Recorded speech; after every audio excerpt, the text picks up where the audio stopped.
कुछ परिभाषाएं शेष हैं। आज मैं आपको एक पीडीएफ मैंने बनाई है, उसके माध्यम से वो परिभाषाएं पढ़ाऊंगा और उसके बाद वो पीडीएफ फाइल मैं आपके ग्रुप में शेयर कर दूंगा। आपने उस पीडीएफ फाइल में से जो परिभाषाएं हैं, उसमें परिभाषाएं आएंगी राजभाषा, राष्ट्रभाषा, संकेत भाषा, राष्ट्रीय भाषा, ऐसी कुछ 5-7 परिभाषाएं हैं।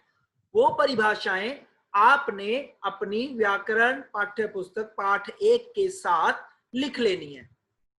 अंशुल, अनम्यूट करो खुद को एक बार। अंशुल, जो मैंने अभी बताया, क्या आप तक पहुंच गया है? वो मैसेज पहुंच गया बेटा आप तक? यस सर, पहुंच गया सर। आप समझ गए ना कि आपको एक पीडीएफ सेंड की जाएगी। उस पीडीएफ से आपने जो भी मैं आपको जिस पीडीएफ से मैं आपको पढ़ाऊंगा, जो मैंने अभी बनाई है, उस पीडीएफ से मैं आपको वो सारा पाठ पढ़ा दूंगा। ये पीडीएफ होने के पश्चात हमारा पहला पाठ व्याकरण का पूरा हो जाएगा और ये पाठ पूर्ण होने के पश्चात आपका काम जो है वो वर्णमाला पे चला जाएगा, जिसकी एक वीडियो शायद आपके पास पहले आई थी। सबसे पहले जो मैंने वीडियो बनाई थी वर्णमाला की, वो शायद आपके PT1 से भी पहले आ गई थी एक वीडियो 8th क्लास के पास, जितना मुझे ध्यान है। तो वो वर्णमाला से हमारा। Sir please repeat sir, network connection नहीं था सर। जी पारस। Yes sir. जो आपका कार्य था बेटा, पहले पाठ का शेष है, वो करवाना शुरू करें। आपके कार्य के लिए बता दूं एक चीज जो मैं अभी शेयर करने वाला हूं आपके साथ।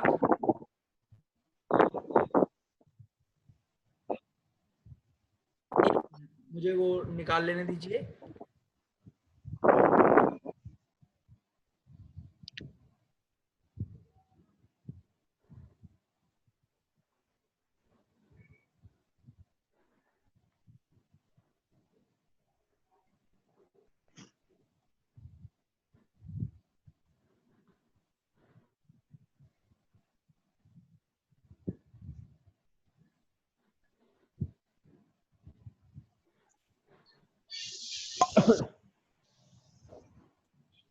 श्रीमान, आपके दो पेज खुले हुए हैं। एक इधर साइड। मैंने ये जानबूझ के किया हुआ बेटा। मैंने ना लैपटॉप के साथ किया हुआ है, एक मोबाइल के साथ। कई बार अगर किसी को कुछ इश्यू हो तो मैं तुरंत मोबाइल से शुरू कर दूंगा, फिर वो इसलिए वो आपके लिए ही किया है मैंने। हाँ, कई बार ऐसा होता है ना, किसी को कुछ दिक्कत आ जाती है तो मैं सोच रहा हूँ फिर मोबाइल से शुरू कर दूंगा। और बाकी कुछ नजर रखने के लिए भी, जैसे ठीक है कहीं ये बीच में ना भाग जाए, तो मैंने 2 तरह से नजर रखनी है इस पे। ये भी कह भी रहा था बाद में कर लूंगा कुछ ऐसा, है ना प्रतीक? चल ठीक है। यश तायल, यश। Yes sir. हाँ, सीधे बैठना है बेटा, ठीक है? मेरी आवाज स्पष्ट है आपके पास? Yes sir. Yes sir. ठीक है, तो मैं अभी वीडियो शेयर बेटा, यस सर। PPT शेयर कर रहा हूँ, इससे हम पढ़ना शुरू कर रहे हैं। हालांकि बच्चे पूरे नहीं जुड़े हैं, पर चलिए कोई बात नहीं, हम शुरू करते हैं।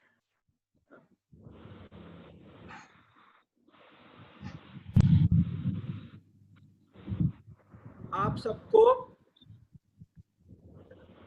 ये वीडियो शेयर हो रही होगी।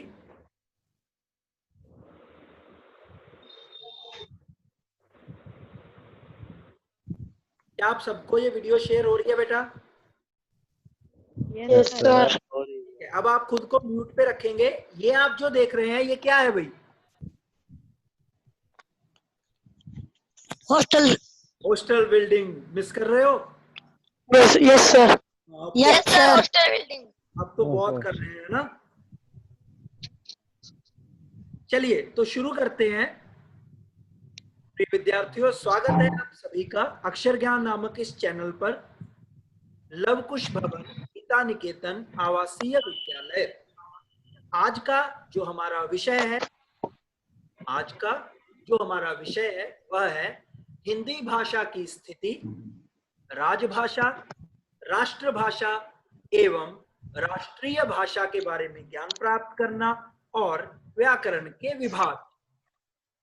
आज के जो शिक्षण बिंदु रहने वाले हैं, जो मुख्य बातें हम पढ़ेंगे आज के इस कालांश में, वह है हिंदी भाषा की स्थिति का ज्ञान, वो मानक भाषा के रूप में, मातृभाषा के रूप में, संपर्क भाषा के रूप में। उसके बाद राजभाषा हिंदी, बहुत इंपॉर्टेंट एक टॉपिक है, एक इंपॉर्टेंट विषय है, क्योंकि राजभाषा के संदर्भ में बहुत सारे अपवाद है या बहुत सारी भ्रम है, उनको दूर करेंगे। राष्ट्रभाषा एवं राष्ट्रीय भाषा हिंदी, राष्ट्रभाषा और राष्ट्रीय भाषा के रूप में दोनों में अंतर क्या है और हिंदी उनमें दोनों में कैसे है, उसका वर्णन करेंगे। व्याकरण के विभाग, आज हम व्याकरण का बिल्कुल ऊपर की सतह कि व्याकरण के मूल विभाग कौन से हैं, वर्ण विचार, शब्द विचार और वाक्य विचार, और इनमें क्या क्या आता है उसके बारे में वर्णन करेंगे। और हिंदी भाषा निदेशालय, जो कि हिंदी के विद्वानों के द्वारा बनाया गया एक ये कह दो संस्था है, जो हिंदी के लिए कार्यरत रहती है, जो हिंदी में नवीनतम प्रयोगों के लिए कार्यरत रहती है, उसके बारे में, उनमें मानक वर्ण और वर्तनी में उन्होंने क्या क्या परिवर्तन किए हैं, मैं उसके बारे में आपको बताऊंगा। अंशुल, एक बार अनम्यूट करके मुझे ये बताओ, आप तक ये स्पष्ट आ रहा है जो मैं पढ़ा रहा हूं?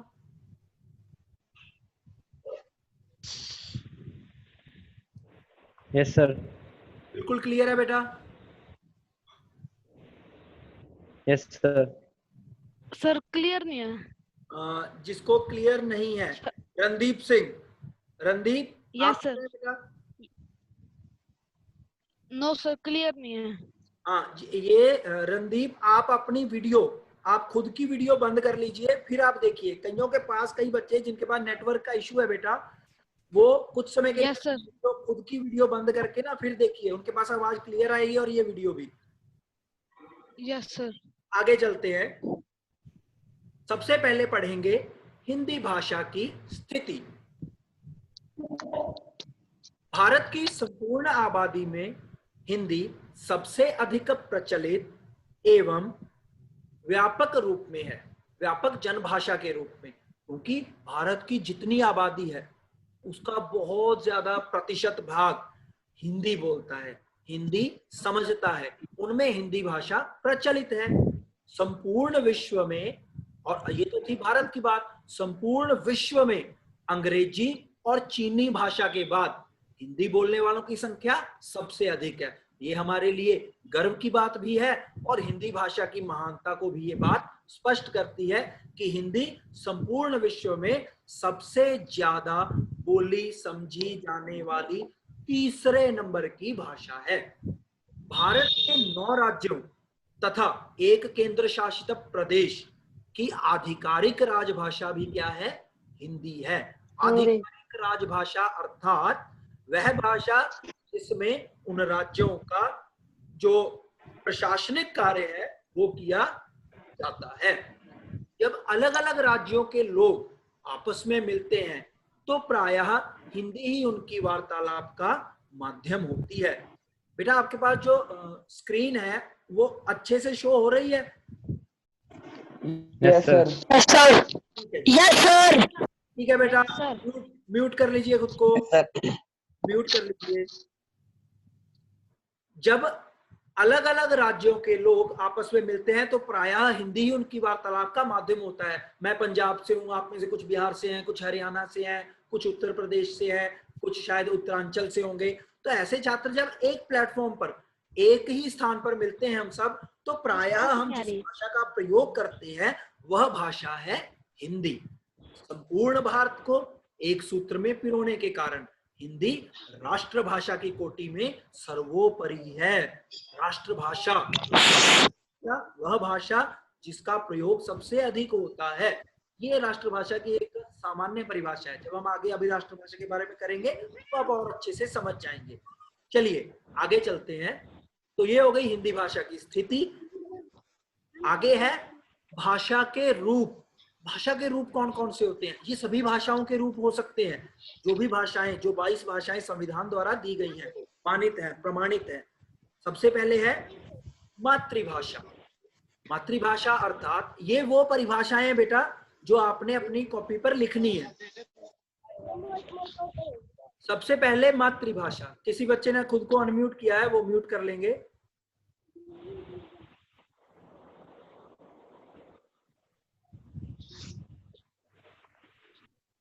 प्रतीक, अतुल राणा, लॉस, अनम्यूट मत कीजिए बेटा, खुद को म्यूट रखेंगे। जी सर। चलिए आगे है बेटा। कहाँ घेर में जा रहे हैं क्या? मातृभाषा के रूप में हमने परिभाषा कर ली है। दूसरा है मानक भाषा। मानक का अर्थ होता है शुद्ध, मानक का अर्थ होता है शुद्ध, ऐसी भाषा जो प्रयोग में लाई गई हो। जो हम हिंदी पढ़ते हैं ये हिंदी का मानक स्वरूप है, अर्थात हिंदी मानक भाषा के रूप में। तो सभ्य जो सुशिक्षित होते हैं, शिष्ट जो पढ़े लिखे जिनको हम कह सकते हैं, तथा सुशिक्षित अच्छी प्रकार से ज्ञान अर्जन जिन्होंने कर लिया है, ऐसे लोगों के द्वारा व्यवहार में लाई जाने वाली भाषा का रूप ही मानक भाषा है। वह भाषा जिसका प्रयोग प्रशासनिक कार्यों के लिए, उस भाषा से संबंधित कार्यक्रमों के लिए, उस भाषा से संबंधित पठन पाठन के लिए किया जाता है, वह भाषा का मानक स्वरूप होता है। सभ्य, शिष्ट, सर सुशिक्षित लोगों के द्वारा व्यवहार में लाई जाने वाली भाषा का रूप ही मानक भाषा है। इसकी उदाहरण है आकाशवाणी में प्रसारित होने वाले कार्यक्रम, आकाशवाणी में प्रसारित होने वाले कार्यक्रम तथा शैक्षिक संस्थानों में पढ़ाई जाने वाली हिंदी भाषा। तो सर प्लीज रिपीट मातृभाषा। मातृभाषा अर्थात जो हम अपने माता पिता, हमारे माता पिता कौन सी भाषा बोलते हैं, हमारे सगे संबंधी कौन सी भाषा बोलते हैं, वो जो भाषा है जो हमें अपने आसपास के वातावरण से प्राप्त हो रही है, वो हमारी क्या है, मातृभाषा। स्पष्ट है? Okay sir. Yes sir. हो गया मातृभाषा और मानक भाषा। भाषा का ही अगला रूप है राजभाषा और संपर्क भाषा। भाषा का ही अगला रूप है राजभाषा और संपर्क भाषा।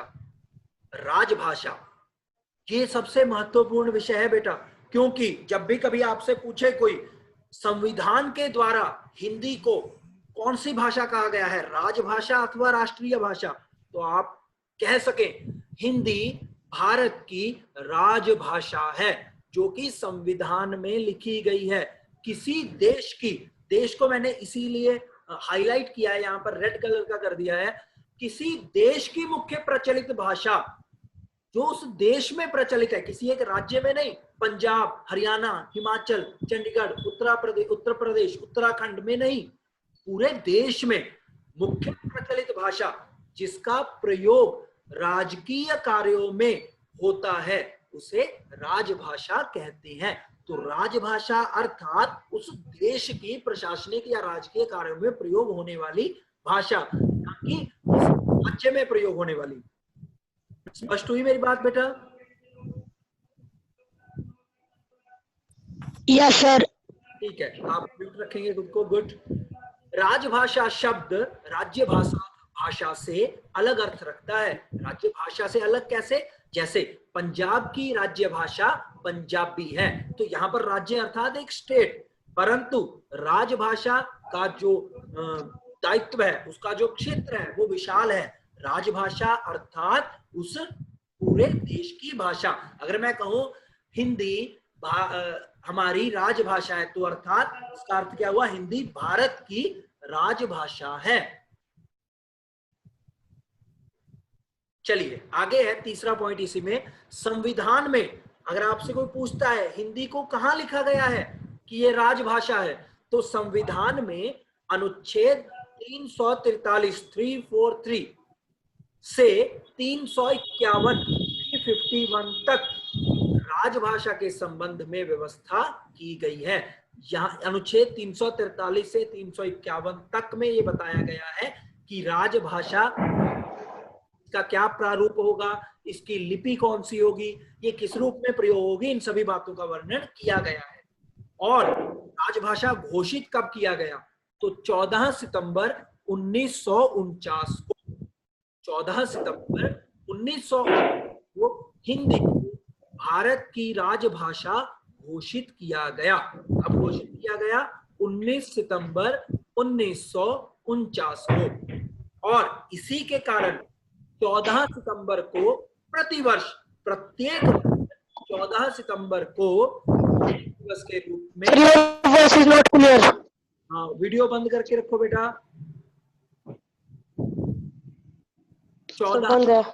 14 सितंबर को प्रतिवर्ष हिंदी दिवस के रूप में मनाया जाता है क्योंकि 14 सितंबर का ही वह दिन था, 1949 वह वर्ष था जिसमें हिंदी को भारत की राजभाषा घोषित किया गया था। राजभाषा। अब है संपर्क भाषा। दूसरा क्या है? संपर्क भाषा। जो भाषा सांस्कृतिक और भाषिक स्तर पर को जोड़ने का काम करती है। जो भाषा सांस्कृतिक और भाषिक स्तर पर राष्ट्र को जोड़ने का काम करती है वही संपर्क भाषा कहलाती है। आप निश्चित रूप से इस बात को समझ जाएंगे और सहमत भी होंगे कि जब भी हमारे कुछ विशेष उत्सव होते हैं, कोई दीपावली हो या दशहरा हो, गुरु पर्व हो, कुछ भी ऐसे, गुड़ी पड़वा हो, कुछ भी ऐसे त्योहार जो संपूर्ण विश्व में एक से मनाए जा रहे हैं, तो उनकी जब कवरेज होती है, उनको जब मीडिया हमारे सामने प्रस्तुत करता है, तो वो कौन सी भाषा में होता है? मूल स्वरूप में हिंदी भाषा। जब भी हम कोई कार्यक्रम करते हैं, उनका आयोजन करते हैं, बाहर से भी अतिथियों को बुलाते हैं, तब भी हम कोशिश करते हैं कि हमारी जो भाषा का साधन हो वो कौन सी भाषा हो? हिंदी भाषा। तो संपर्क भाषा के रूप में भी हिंदी अपना बहुत महत्व रखती है, संपर्क भाषा के रूप में भी। तो ये हो गया राजभाषा और संपर्क भाषा।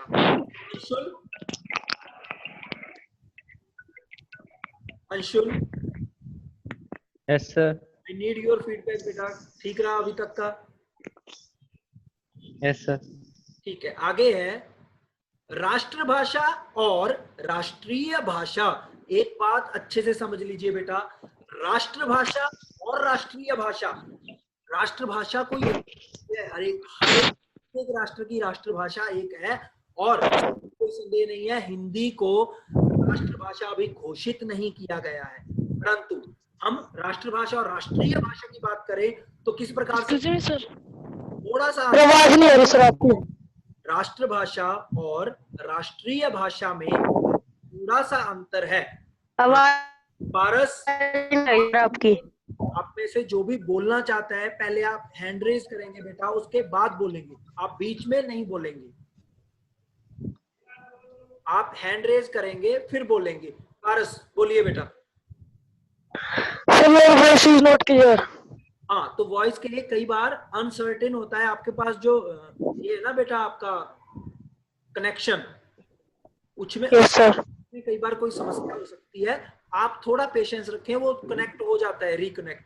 और अगर नहीं हो पाता है, बार बार ऐसी समस्या आ रही है, तो आप रीज्वाइन भी कर सकते हैं या फिर अपनी वीडियो बंद करके दोबारा से चला सकते हैं। क्लियर है मेरी बात? Yes sir. ठीक है जी। राष्ट्रभाषा एवं राष्ट्रीय भाषा। अनम्यूट म्यूट कर लेंगे सभी खुद को। प्रतीक म्यूट रखेंगे बेटा खुद को।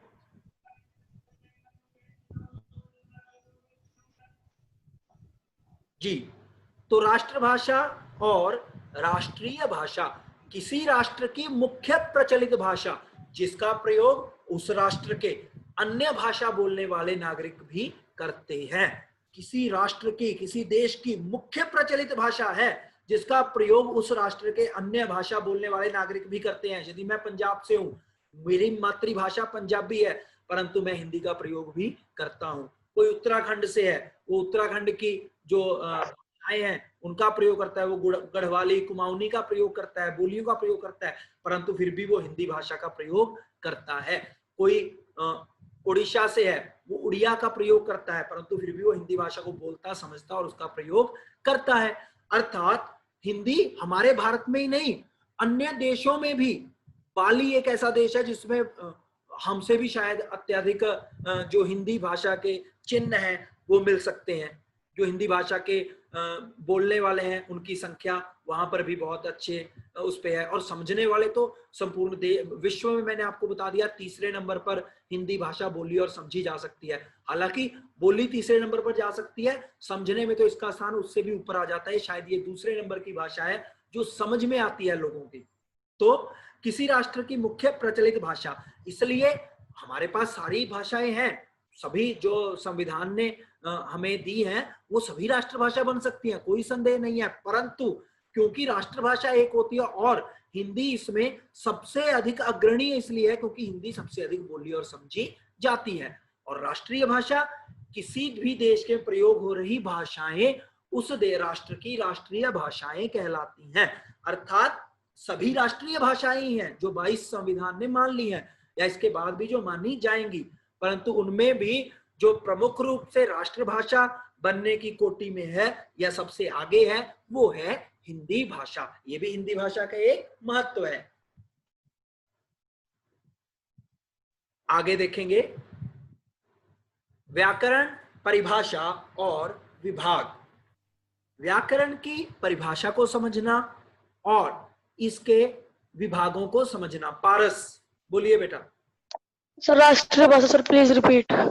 हाँ, राष्ट्रभाषा अर्थात किसी भी राष्ट्र में सबसे अधिक प्रयोग की जाने वाली एक भाषा होगी। ये किनमें से? राष्ट्रीय भाषाओं में से ही। हमारे पास कितनी भाषाएं हैं संविधान के द्वारा? 22। Yes sir. वो 22 की 22 हो गई राष्ट्रीय भाषाएं। Yes sir. उनमें से भी जो सबसे अधिक बोली जाती है वो हिंदी, इसलिए हम कहते हैं कि हिंदी राष्ट्रभाषा में सबसे आगे है। Okay sir. जी, म्यूट रखेंगे खुद को। व्याकरण, परिभाषा, ध्रुव, ध्रुव सीधे बैठिए, सीधे बैठना है। चलिए आगे है व्याकरण की परिभाषा। तो इस परिभाषा को आपने पहले भी किया हुआ है, मैं इसको पहले सिंपल पढ़ूंगा, इसके बाद इसका गायन शैली में भी आपको बता दूंगा। भाषा को शुद्ध रूप में लिखने, पढ़ने और बोलने के नियम व्याकरण कहलाते हैं। भाषा को शुद्ध रूप में लिखने, पढ़ने और बोलने के नियम व्याकरण कहलाते हैं। व्याकरण भाषा के शुद्ध एवं परिष्कृत रूप को बनाए रखने में सहायक होती है। व्याकरण क्या करती है? व्याकरण का कार्य क्या है? भाषा को शुद्ध एवं परिष्कृत रूप में बनाए रखना। रणदीप।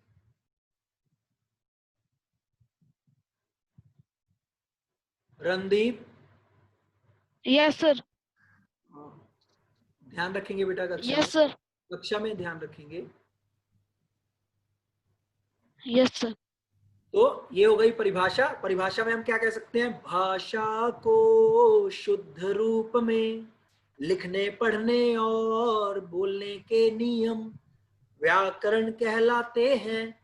भाषा को शुद्ध रूप में लिखने, पढ़ने और बोलने के नियम व्याकरण कहलाते हैं।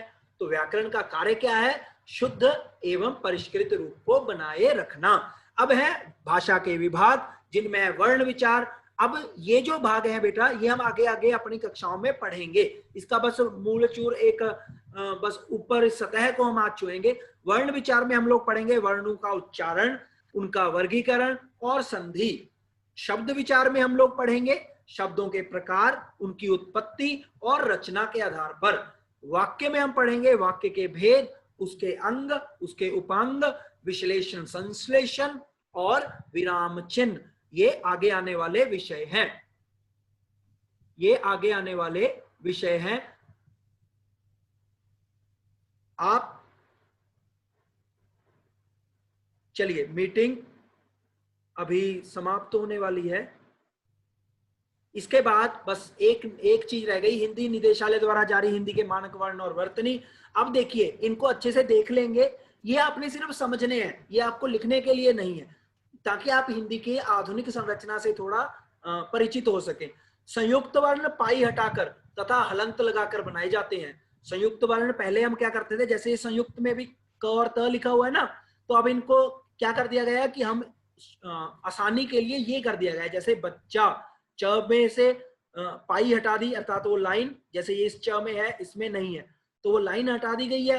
अब इसको इस रूप में लिखा जाएगा। जैसे विद्या, आपने देखा होगा द और य इकट्ठा लिखा जाता था, परंतु अब ऐसा भाषाविदों का मानना है कि ऐसा करने से इसको हम सरल रूप दे सकते हैं। ऐसे ही चिन्ह, आपने देखा होगा ह के पैर में ही न होता है, परंतु अब इसको ऐसा लिख सकते हैं।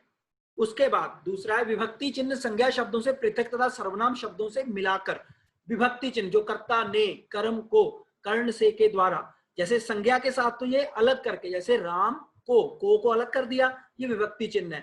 राधा को अलग कर दिया, ये विभक्ति चिन्ह है। परंतु सर्वनाम जो संज्ञा के स्थान पर प्रयुक्त होते हैं, जैसे उस, तो उसके साथ को मिला के लिखना है, अर्थात यहां पर उन विभक्ति चिन्हों को अलग नहीं किया जाएगा, ये साथ में लिखे जाएंगे। उसके बाद क्रिया विशेषण अव्यय आदि में य तथा व के स्थान पर स्वरों का प्रयोग, जैसे इसमें मैंने उदाहरणें दी हैं। नहीं, जिसमें बेटा ई ध्वनि की साउंड होगी, मतलब मूल स्वरूप ई की साउंड ही होगी, उसमें हम य को ई की मात्रा लगा के नहीं करेंगे, उसमें हम स्वर का ही प्रयोग करेंगे। जैसे न ई, न ई नहीं, नहीं, हुआ नहीं, हुआ, हुआ नहीं, हुआ। ऐसे ही कुछ और देख लीजिए, य वर्ण की मूल ध्वनि हो, वहां ई नहीं आएगा। ये भी ध्यान रखिए कि य, जैसे स्थाई, स्थाई, य की साउंड है, यहाँ पे ई नहीं आएगा। दायित्व, जहां पे य की साउंड है, वहां पे ई नहीं आएगा। ऐसे ही संयुक्त व्यंजन के रूप में, जी पारस पूछिए, जल्दी से पूछिए बेटा, मैं समाप्त होने वाला। अच्छी तरह समझ नहीं आ रहा था, थोड़ा रिपीट कर दो। इन नियमों को बेटा हम आज थोड़ा बहुत समझ लेते हैं। जब आपके पास ये वीडियो आएगी ना, तो आप इनको एक बार पढ़ लेना, अगली कक्षा में भी हम इन पे विचार कर लेंगे। अभी समय के अभाव में ऐसे ही करना पड़ेगा। संयुक्त व्यंजन के पंचम वर्ण के स्थान पर अनुस्वार का प्रयोग, जो यम गण न, यम गण नम, वो वाले नासिक के ध्वनिया है ना, उनके स्थान पे ये बिंदी आएगी। ठीक है, जैसे संगत, संपादित, पहले हम ऐसे ना हलंत, वो नहीं आएगा। कुछ शब्द दोनों ही रूपों में मानक है। अच्छा, कुछ शब्द ऐसे भी हैं, चाहे तो आप उसको र हलंत लिख दो, चाहे गर्दन, चाहे आप लिख दो गर्दन, ये दोनों ही क्या है, शुद्ध है। ऐसे ही चाहे लिख दो गर्मी, चाहे लिख दो गर्मी, ये दोनों ही क्या है, शुद्ध है। इसी के साथ ये कौन है सर? आप। हाँ, तो इसी के साथ आप सर, आपका बहुत बहुत धन्यवाद। Thank you sir, thank you sir, thank you sir.